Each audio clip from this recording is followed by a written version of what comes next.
बहुत बच्चे शरीर लेके क्लास आते हैं, मन कहीं बाहर होता है। तो यही बच्चे कमज़ोर होते हैं, यही बच्चे नाकामयाब होते हैं, क्योंकि इनका जिसका मन और शरीर एक सरल रेखा पर नहीं होता है, वो कोई भी चीज़ को यहाँ रख नहीं पाता है। शिक्षक तो यहाँ खड़ा होते हैं, पढ़ाते भी हैं, लेकिन वो पढ़ नहीं पाते हैं और बोलते हैं मेरा मार्क्स कम आ रहा है, मेरा याद नहीं रह रहा है। आपका शरीर अंदर होता है, श्रेणी शिक्षक में होता है, यहाँ श्रेणी में होता है, सामने शिक्षक होते हैं, लेकिन आपके मन खिड़की से बाहर होता है। इसीलिए सर तो बोलते रहते हैं, इसको जैसे पढ़ाते हैं आपको भी ऐसे पढ़ाते हैं, लेकिन इसका मार्क्स अच्छा आता है, आपका नहीं आता है। अगर आप लोग मुस्कुराना सीख जाओगे तो जितने भी आपके मानसिक तनाव है वो बाहर जाएगा और आपके शरीर के साथ आपका मन जुड़ा रहेगा और सुस्त मन सुस्त शरीर लेकर आप टीचर के सामने बैठे रहोगे और जो भी टीचर आपको देंगे 100% यहाँ रहेगा। हमारा शरीर करोड़ों कोषों से बना हुआ है, सेल से। जब आप मुस्कुराते हो ये सारे सेल ना पॉजिटिवली एक्टिवेट होते हैं। कैसे एक्टिवेट होते हैं? ये मैं नहीं कह रहा हूँ, ये रिसर्च साइंटिस्ट कह रहे हैं कि आप जब मुस्कुराते हो आपकी बॉडी में डबल एनर्जी एक्टिवेट होता है। किसी ने आपको कुछ पूछा, अगर पहले आपके चेहरे पे मुस्कान आया उसके बाद उत्तर आया तो यानी आप एक्टिवेट हो गए पहले और आपकी आंसर सकारात्मक भाव से डिलीवर होगा। अगर आप मुस्कुराते रहोगे तो इसका एक पॉजिटिव इम्पैक्ट, सामने वाला अगर कड़वी बोलता है, आप अगर मुस्कुराकर उत्तर देते हो तो आपका जो सकारात्मक शक्ति उस पर काम करता है। उसकी मनोदशा खराब भी हो, आपकी मनोदशा से वो प्रभावित होता है और वो शांत होता है। ये शक्ति है मुस्कान में। अगर आप ये जीवन में ऐड कर पाओगे, ये दुनिया आपको बोलेगा यू आर द बेस्ट। मेरा मिशन क्या जानना चाहते हो? किस लिए मैं विद्यालय आता हूँ? मेरा मिशन ये है कि एक साधारण विद्यार्थी असाधारण व्यक्तित्व बने। आप सोचते होंगे सर क्या ये संभव है? हाँ, ये संभव है। इसका हजारों एग्जाम्पल्स है। मैंने 2 दिन पहले सुंदरगढ़ में देख के आया। मेरी जो पहली सेशन था, राउर किला के विधायक मान्यवर शारदा जी मुझे उदित नगर स्कूल में बुलाए थे। उस स्कूल में मैंने ताज़ा तरीन एग्जाम्पल देख के आया कि ऐसा बंदी थी, उस स्कूल में पढ़ी, 26 साल की उम्र में उस स्कूल में HM बन गई। नाम है गायत्री सेठी। आप जाके उदित नगर हाई स्कूल में हेडमास्टर है। 25-26 साल के अंदर उसने हेडमास्टर बन लिया। उनसे पूछा पर्सनली, मैडम आप कोई बड़े घर से है? नहीं, साधारण परिवार से हूँ। अगर वो बन सकती है जिस स्कूल में पढ़ती थी उस स्कूल में HM बन गई, क्या ये सौभाग्य की बात नहीं है? और एक बात बताइए, छोटी बात बताया मैंने, ग्राउंड लेवल का बात, और टॉप लेवल का बात बताता हूँ, ध्यान से सुनिए। आप सोचते होंगे मेरा स्कूल छोटा है, मेरा गांव छोटा है, मेरा घर छोटा है, मेरे टीचर कहीं ऑक्सफोर्ड से या कैम्ब्रिज से नहीं पढ़ के आए हैं, बड़े बड़े जगह से नहीं आए हैं, मेरे टीचर भी यही उड़ीसा में पढ़े हैं। अरे हम तो अपने माता पिता को खिलाने के लिए, कमा के खिलाने के लिए थक जाते हैं, वो देश को कमा के खिला रहा है। आज वो भले हमारे बीच नहीं है, लेकिन उसकी बदौलत, उसकी कार्य के बदौलत, उसकी प्रतिभा के बदौलत आज हमारा देश कमा रहा है। कभी आपको छोटा लगे, हर विद्यालय में उसकी तस्वीर लगता है, उसको देख लेना। नाम सुनना चाहते हो उसका? नाम सुनना चाहते हो? स्वर्गीय डॉक्टर APJ अब्दुल कलाम। बाप उसका नाव बनाता था। नाव समझते हो ना? ऐसे हथौड़ा ऐसे पकड़ के, ऐसे खोद के नाव बनाता था। ये बच्चा क्या जब भी आपकी उम्र में था, क्या स्वर्गीय डॉक्टर APJ अब्दुल कलाम था? डॉक्टर था उससे पहले? एक भारत रत्न था? एक पद्म भूषण अवार्ड था? एक अग्नि बनाने का खिताब उनके पर नाम पर था? नहीं था।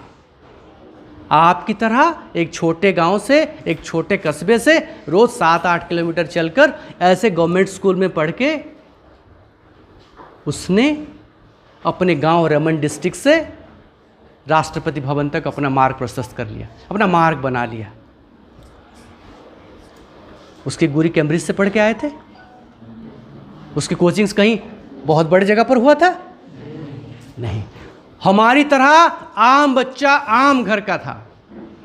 अगर उसने इतना बड़ा कुछ कर लिया तो मैं क्यों नहीं कर सकता हूँ? मैं कर सकता हूँ अगर मैं उसकी तरह सोच सकता हूँ, अगर मैं उनकी दिनचर्या अपने दिनचर्या में ला सकता हूँ, अगर उसमें जो सब कुछ अच्छा था उसको मैं अपना लूँ, तो मैं बन सकता हूँ। उनके जीवन की एक सबसे अनमोल बात बताता हूँ। वो बंदा कहता था, मैं एक भी दिन स्कूल नहीं गया। क्या कहता था? बायो को डीप से पढ़ना, उनकी आत्मजीवनी डीप से पढ़ना। वो बंदा बोला, मैंने एक भी दिन विद्यालय नहीं गया। तो सर्टिफिकेट मिला कैसे? मिला कैसे? उससे पहले मैं आपको एक बात से रूबरू कराना चाहता हूँ। जितने आपके गुरु बैठे हैं, सर बैठे हैं, सर बैठे हैं, मैं बैठा हूँ, ये भाई साहब भी बैठे हैं, हम सब कल विद्यार्थी थे या नहीं? आज हम लोग विद्यार्थी है विद्यार्थी हम लोग? आज आप विद्यार्थी हो, कल विद्यार्थी रहोगे? रहोगे? कुछ तो बनोगे कि नहीं? कुछ तो बनोगे कि नहीं? इस बनने के लिए ईश्वर ने, परिवार ने, समाज ने, सब ने आपको मौका दिया है। आप 15 साल 20 साल विद्यालय में बिताओ, कोई काम मत करो, कुछ मत करो, खाना खाओ, खेलो, विद्यालय में जाओ, खाना खाओ, खेलो, विद्यालय जाओ। इसके सिवा कुछ करते हो? और आप करते हो? ये समाज परिवार हमको देता है।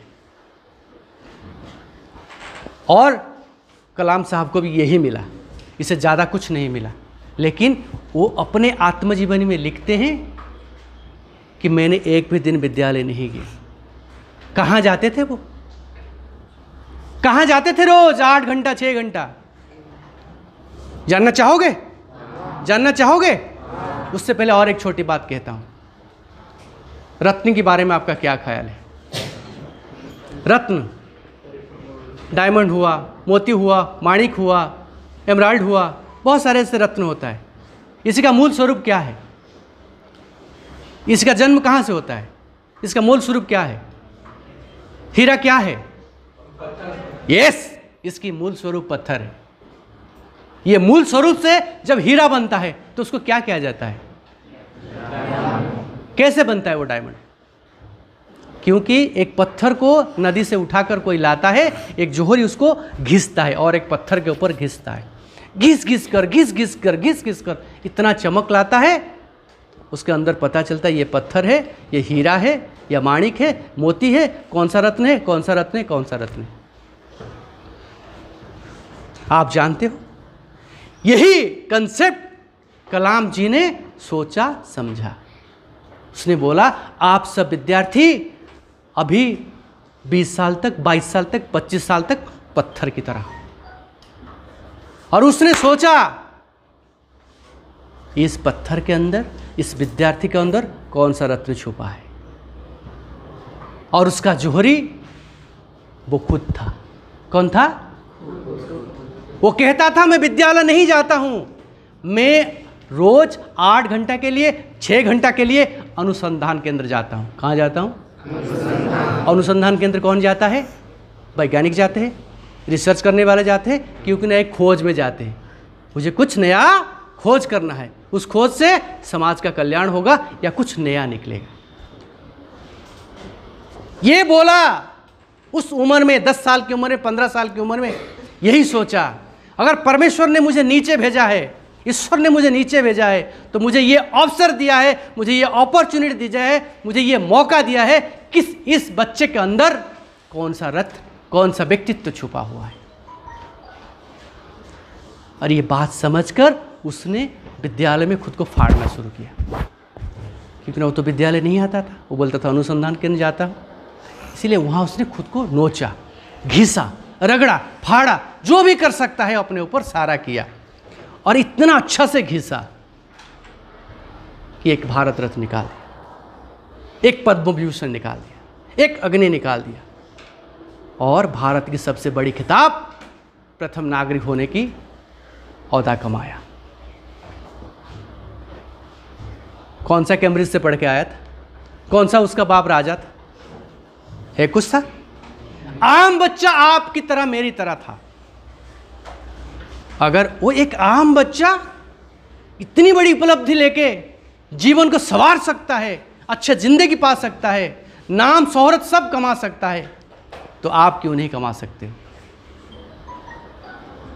आप सब कर सकते हो अगर आपने खुद के अंदर झांका और देखा ये जो नाम माता पिता ने रखा है ये तो यूं ही रखा है गोलू मोलू टोलू करके बुलाने के लिए, उनके प्यार के लिए। हकीकत में है कौन इसके अंदर, और इसको निकालने वाला और दुनिया में कोई नहीं सिवाय आपके। आप चाहो तो आपका परिचय आप खुद लिखोगे। इसीलिए समाज ने, माता पिता ने, सब ने आपके लिए अपॉर्चुनिटी रखा, और उस अपॉर्चुनिटी का नाम है 20 साल विद्यालय की जीवन। ये जो विद्यालय की जीवन आपके जीवन में मिला है, एक बार मिलता है, हर किसी को मिलता है खुद को प्रमाण करने के लिए। है कौन है? आप प्रमाण करना चाहते हो? आप चाहते हो? आपके अंदर कौन है बाहर निकाल कर दिखाना चाहते हो?